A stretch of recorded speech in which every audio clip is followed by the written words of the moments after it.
Living in a quiet suburban neighborhood usually means friendly hellos over the fence, weekend barbecues, and a sense of community. But sometimes you get Karen. You know Karen, the self-appointed enforcer of HOA rules, who takes her job way too seriously and isn't shy about letting everyone know it. My brother Jake has always been a calm, professional guy.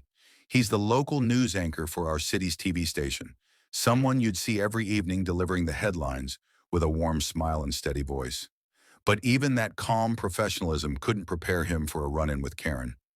It started innocently enough. Jake had just moved into a new house in our neighborhood, excited to start fresh and build roots.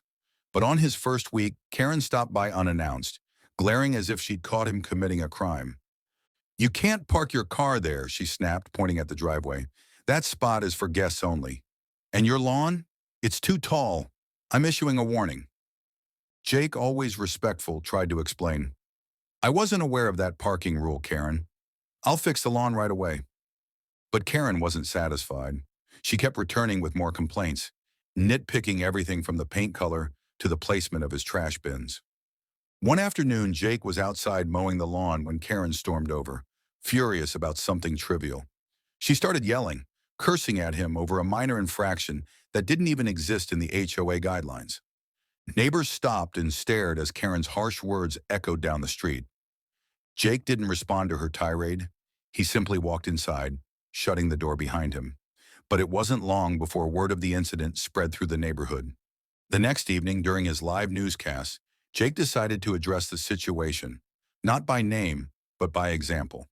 He delivered a thoughtful segment on community kindness and respect, reminding viewers that neighborhoods thrive not just on rules, but on understanding and empathy. To everyone's surprise, the station's social media exploded with support for Jake, and the story quickly made headlines across local news.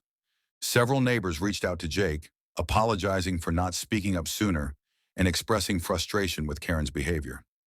Realizing her reputation was at stake, the HOA board stepped in to mediate a resolution.